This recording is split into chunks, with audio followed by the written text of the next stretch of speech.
In 1928, Walt Disney lost the rights to his successful character, Oswald the Lucky Rabbit, leaving him bankrupt and publicly humiliated. It was a failure that forced him to create his greatest invention. And I'm not just talking about a character, I'm talking about an entire system for turning imagination into an empire. Okay, let's dive into this. All right, so take a look here. On the left, you've got Oswald the Lucky Rabbit. He was Disney's first real smash hit, the character he thought would make his career. But because of a sneaky clause in his contract, he wasn't his to keep. His distributor literally just took him, along with most of his animation team. Just gone. Now look to the right. That's Mickey Mouse. The contrast is everything, right? Mickey was sketched out on a long, miserable train ride home from that very meeting where he lost everything. He wasn't just some new cartoon. He was an act of defiance. He was a promise Walt made to himself. Never again. This single moment, this contrast between loss and invention, is the key to the entire Disney story.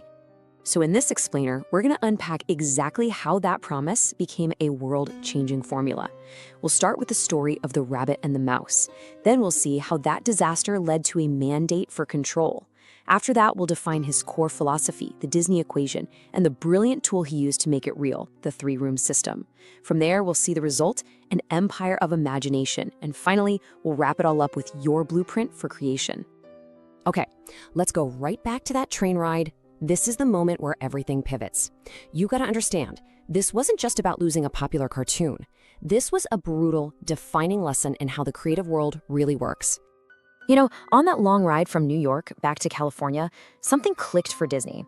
He had this huge realization. His real value wasn't Oswald the Rabbit.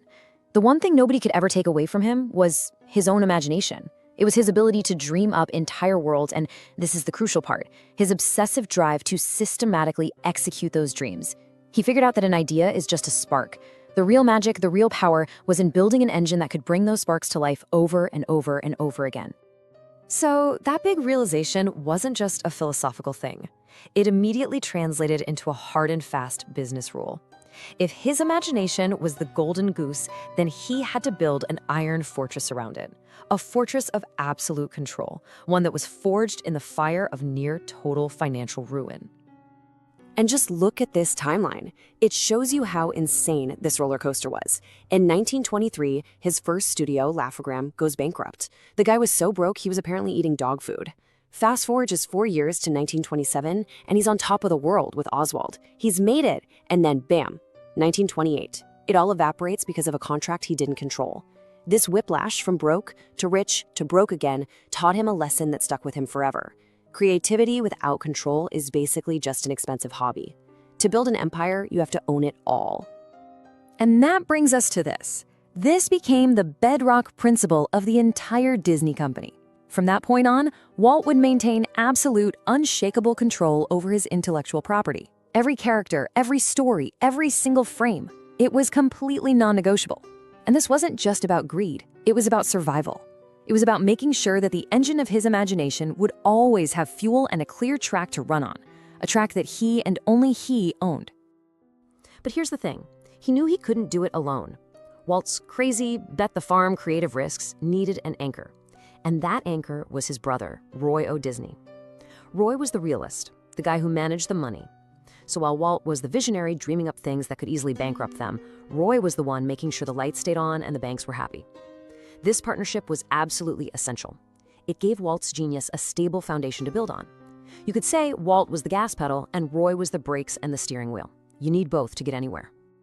Okay, so now we get to the heart of it. Let's look at how all these hard lessons, the failure, the need for control, the partnership, came together into a core philosophy. This is what we're calling the Disney equation. This systematic belief that pure visionary imagination is the single most powerful business strategy there is. So what do we really mean by the Disney equation? Well, it's not just some motivational slogan. It's a very deliberate business model. It's the core idea that the biggest, wildest creative vision, when you execute it with military-like precision, isn't a risk. It's your ultimate competitive edge. It's the belief that you can literally build empires out of imagination, as long as you have the discipline to see it through. It's about treating creativity like the most serious business in the world. And this equation stands on 3 main pillars. First up, the 3 C's: imagination, control, and courage. You need the imagination to dream up something impossible. You need the control we've been talking about to protect that dream. And you absolutely need the courage to bet everything on it when people tell you you're nuts. The second pillar is the quality commitment. Walt was obsessed with this. No shortcuts, ever. It was all about perfection in every last detail. And third, the integrated storytelling mandate. This was pure genius. It meant that a movie, a theme park, and a lunchbox weren't separate things. They were all part of one giant, interconnected story, each piece making the others more valuable. If you want to understand that quality commitment, just look at Snow White. I mean, everyone in Hollywood called it Disney's folly. They were convinced nobody would ever sit through a 90-minute cartoon. His own brother, Roy, begged him to stop. The budget exploded from $250,000 to almost $1.5 million, which was an insane amount of money back in 1937. Walt mortgaged his house. The studio was constantly on the verge of going under. But he would not cut corners. He demanded innovations like the multiplane camera to create a sense of depth no one had ever seen. That massive financial risk, it was a calculated bet. A bet that absolute, uncompromising quality was the only thing that actually mattered. And of course, he was right. The movie was a smash hit, and its profits basically funded the future of the entire company. Okay, so the equation is the what, the philosophy. But how did he actually do it? How did he make sure that every single idea lived up to these insane standards? Well, that's where his systems come in, specifically the disciplined filter he ran every idea through. First up was the storyboard protocol. Now, Disney didn't invent the storyboard, but he perfected it and made it mandatory. The rule was simple. Before you spend a dime on expensive animation, the entire movie had to exist as rough sketches pinned to a board. Walt himself would walk the boards, acting out all the parts, testing the timing, the jokes, the emotional beats. It was a way to find what worked and what didn't when it was still cheap to fix. It was a perfectly Disney idea, a super creative process built on top of ruthless efficiency. And that leads us to his most legendary system, the 3-room method. Think of it as a quality control process for ideas.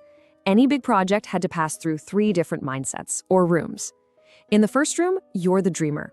No limits, no buts, just pure blue sky what-if thinking. What if we built a giant park where families could literally walk into our movies? Then you take that dream into the second room and become the realist. Okay, how do we actually do this? What's the plan? What materials do we need? This is all about logistics and execution.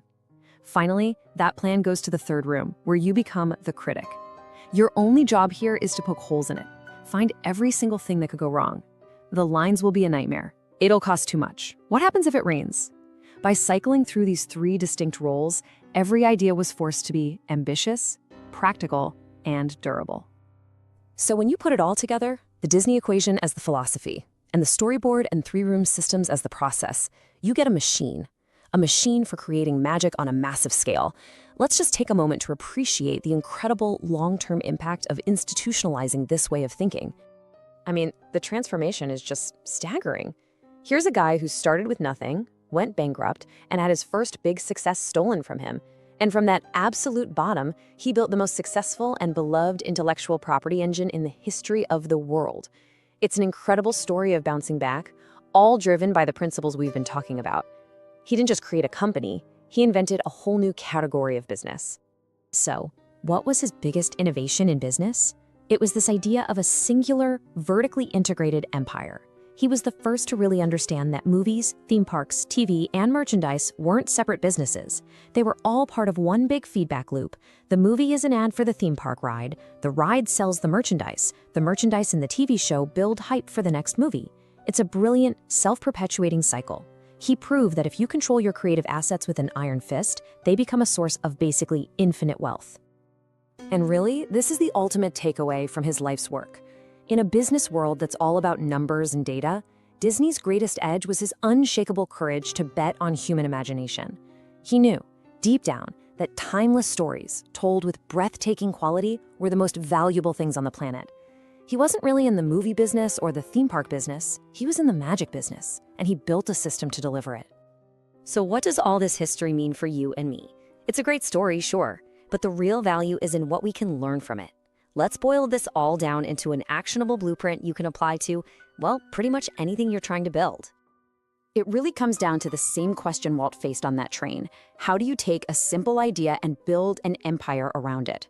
And the answer is to build a system.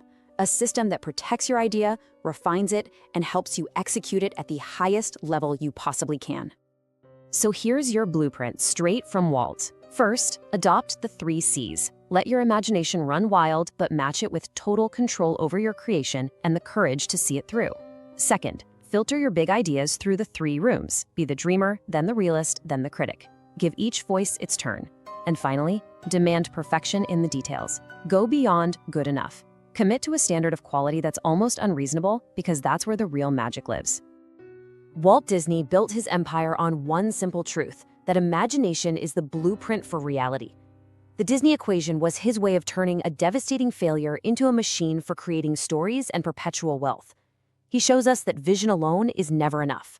The immutable rule for any of us is this: the greatest legacy is the story you systematically execute.